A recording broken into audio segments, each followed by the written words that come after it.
Fellow Ghanaians, good morning. As always, it is that time of the year again. And you know what exactly I mean when I say this? This country, as always, appears to run on cycles. And one of our most reliable and most depressing cycles is this one. The one where the rains arrive, this city floods, the morning shows fill up with politicians and urban planners and district assembly officials and engineers all discussing the flooding situation with great urgency and great authority. And then perhaps the rain eases, the waters recede, the mud dries, the television cameras move on to the next crisis, and absolutely nothing changes in preparation for the next year rainy season, when the entire performance will be repeated with the same cast, the same script, and the same outcome. Fellow Ghanaians, if you went into the archives of the Daily Graphic today and pulled out editions from 1960, you will find this story. Not a story like this story, but this story.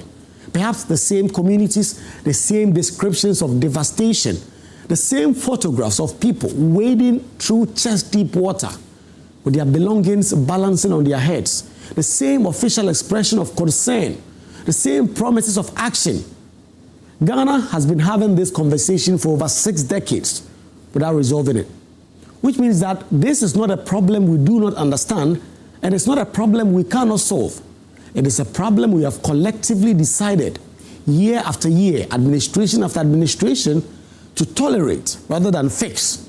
Because as always, problems like these require decisions that are politically difficult and institutionally demanding. We have consistently chosen the easier path of talking about it instead. Fellow Ghanaians, the solutions are not a secret. And they are not complicated in concept, even if they are demanding in how you execute it. Do not build in waterways. That is the most fundamental rule of urban flood management. And it has been violated so comprehensively that across the entire communities, this city now sits where water is supposed to flow. Do not dump refuse in the drains and gutters. Enforce building codes and planning regulations. Invest in proper drainage. That is actual for the rainfall that we receive in this city, rather than rainfall or some outdated engineering standard from 50 years ago. Dredge the channels and the lagoons that have been sitting up for decades. Relocate the structures that sit directly on floodplains and waterways. These are the solutions. Every engineer knows them. Even we who are not engineers know them. Every urban planner also knows them. Every district assembly who has been at their job for more than a week knows them. We know what to do. We simply do not do it. Fellow Ghanaians, and the reason we do not do it is not a mystery. The people who build the waterways are often people with connections to the same local authorities that are supposed to prevent said buildings. And those connections make enforcement politically costly in ways that leaving the waterway blocked appears not. The refuse that chokes our drains come from communities whose votes matters to politicians who are not prepared to enforce the bylaws that would address it, because enforcement will generate resentment, and resentment will cost them votes. The structure that sits on floodplains are often there because the district assemblies issued a permit that they should never have issued, sometimes for money, sometimes for relationships.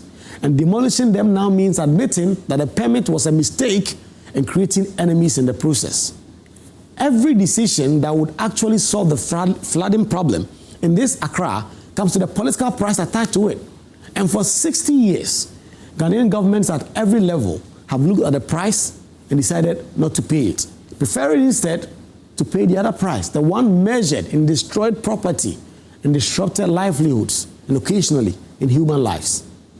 Fellow Ghanaians, we do not have to sanitize this challenge at all. People die in these floods. A young girl died in Adenta the last time. Others have been swept away in the waters around Circle and in communities across this city whose names we say once in the news bulletin and then forget it the next week. These deaths are avoidable. They are direct and traceable consequences of decision makings, and that which are made by human beings in positions of authority who have had the power to build a city that does not drown every rainy season, but who chose not to exercise that power. Every family that has buried someone in a flood that should never have reached the height it reached is owed to an honest accounting of why it happened and who is responsible. And that honest answer is that long chain of officials across a long chain of administrations made choices that prioritize political convenience over human safety. Fellow Ghanaians, what will it take to actually stop this? It will take city authorities and national government willing to gazette and strictly enforce a complete moratorium on new construction within defined waterway corridors.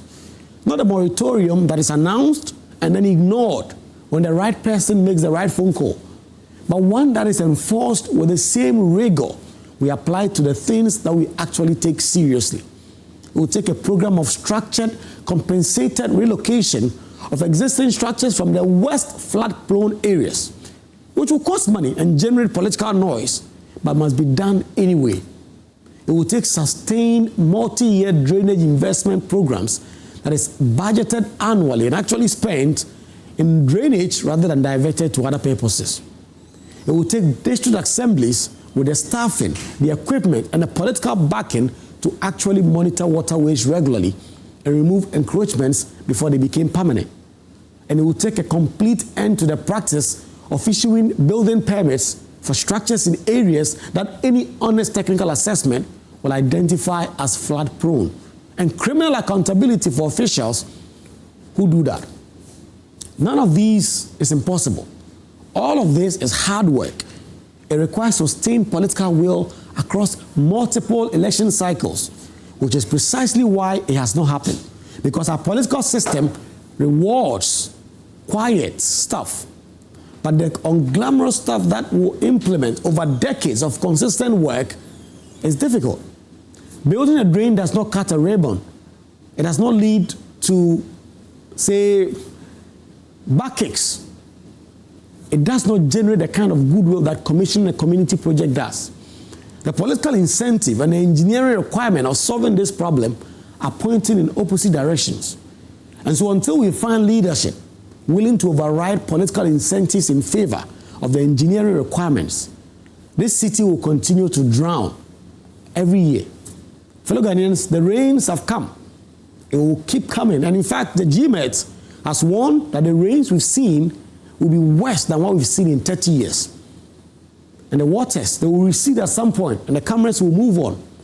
But the drains will still be choked, and the waterways will still be encroached, and permits will still be issued. Refuse will not be collected. And next year, we'll be back here, same time, doing this same episode again. We become a country of talkatives. We know the problem, we know the solution, but we lack the will to close the distance between them. Good morning, fellow Ghanaians.